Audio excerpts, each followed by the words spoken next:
this is great. Hi guys, my name's Eli James. I came all the way from America to live here. Oh my God, I did not know what I was doing. Oh my God, why to move to the United Kingdom at this moment in history?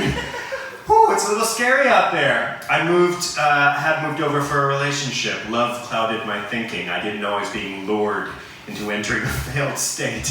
It's a little scary, and I mean no offense by this.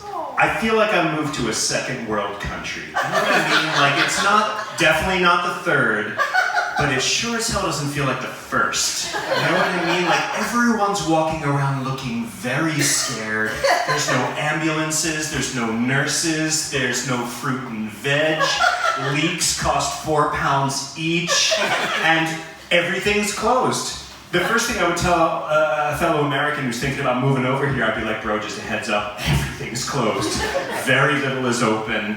Whatever you need, medicine, food, a kind word, hot meal, just like, the shit's closed. Whatever it says on Google Maps what the hours are, it's wrong. You can call the place, they will lie to your ear and be like, oh yeah, my kitchen's open till 9.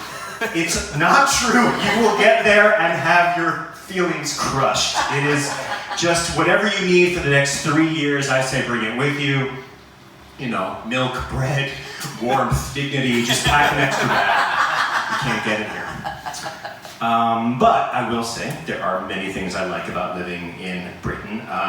One thing I enjoy here is sort of the modesty culture, sort of a moderation vibe.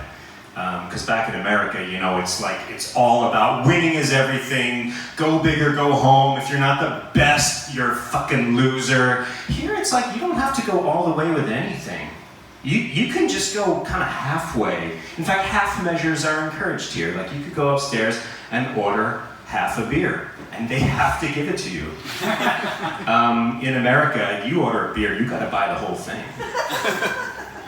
Here, you are given half a shower screen, right? In all shower screens in Great Britain go halfway around the shower, making the rest of your bathroom a sort of fun, splashy water park. I don't know why, but I love it. It's very humbling. It's like, because a full shower screen would just be way too showy and practical. This is good, this is nice, this is the way God intended, because you know, you'll be showering and your loved one might need to come in and brush their teeth, and they will see you doing what you do best. Washing your inner ass with their shower screen. It's good. In America, we like to hide that stuff. We like it to be a mystery. Here, there's no secrets, man. It's all out in the open. Just let it come. What else is half... Oh, if you're a pedestrian here, you cross half the road. In America, when we get the walk signal, we demand to be able to make it across the street in the single walk signal. Here, it's like, chill the fuck out, bro, what's your hurry? Okay, no, crossing the road in one go. I'm afraid it's just not done. Sorry, simply not done. It's a bit greedy, that. It's a bit greedy. No, it's perfectly simple. If you wish to cross the road here in the United Kingdom, all you do is find your way to a little box, and you let your fingers find its way to a little filthy button. And you press that little button and you wait. About the time it takes to enjoy a creamy tea. And then you get the walk signal and you don't just bound across the road, you make your way to a little island in the middle of the road. Just a luxurious little island.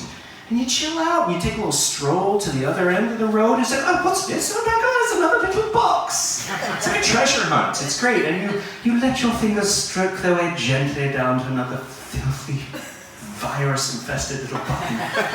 So a little fingertip against it, and you wait till the next coronation, and then you get another walk signal, and then you can cross the remainder of the road. Now, that walk signal will last about as long as a medium-duration fart. So you better leg it across the end of that road, because of course you're in a hurry. You just found out your mother can't get an ambulance to A&E, so you are James Bonding it across the remainder of that road. You are somersaulting over car bonnets and baby buggies and leaping over dogs and hydroplaning into a puddle of cold piss, and when you get across that road, you know you did something. You put you back into it. You will never forget it. I don't remember the streets I crossed in America. Here it's like It's like Everest. I remember every step. It's good stuff. But I will say, there's things I miss about America. There's things I really don't miss about that place. There's a lot of things I don't miss about that place. One of them is I know Americans can be very braggy, right? I don't really gel with that. When I lived in New York, I had this bicycle repair guy. He called me one day. He goes, "Yeah, I fixed the axle on your Schwinn. I did a great job." I'm like, "Whoa, wow, man, thank you. That's amazing. Oh, great." He's like, "No, you don't understand. I took it down, I stripped it, I refurbished it, I put it together from scratch, did a bunch of bike stuff you're not going to understand. I did a great job." I was like, "When'd you pick it up?" He said the same thing. "Here you go. I did a great job." I was like, I wish I had this guy's confidence. The only time I ever say I did a great job is when I'm getting fired. I did a great job. It's usually not true. But one thing that's been, lifting me up during this sort of lonely time I'm going through is observing the animal kingdom and noticing that I enjoy watching intra-species disputes. Does anyone else feel this way? Like when the same species of duck have a go at each other, just like usually over nothing, it just warms my heart. It shows me we're not the only species that just can't stand each other for no reason. Like two mallards, like two male mallards. Well, they'll be just, one of them will just be like, "I don't like you! Get out of here!" They look the same, they quack the same, they eat the same food, they're into the same stuff. It's just like, get out of here! I can't stand you! Go! God, I like this mallard, I don't like you! Mallard's like, what did I do? I didn't do anything. I know, but you did though. You brought a vibe. You brought an energy. I don't like it. It's pissing me off. Guys, help me get this guy. He's identical to us. That's good. I like that. But the best species to observe having an interspecies dispute, bar none, is dogs. Because dogs do not hold on to their anger. It's amazing to watch. Because I would love to feel what a dog feels after a loud dog argument, which is absolutely nothing. You will see two dogs being walked by two different owners, and they will stop, and something will set them off, and they go hard at the screaming. They will just be like, "I did it!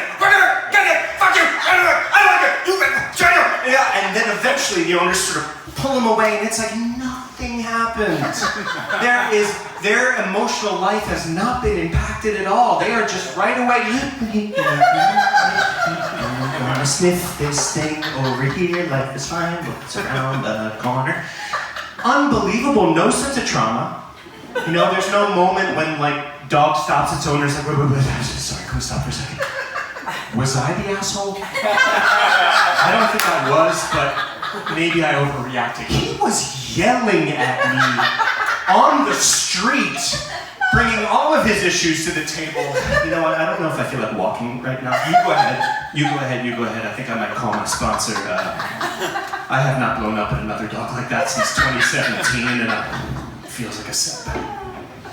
Thanks, guys. Thanks very much. Appreciate it.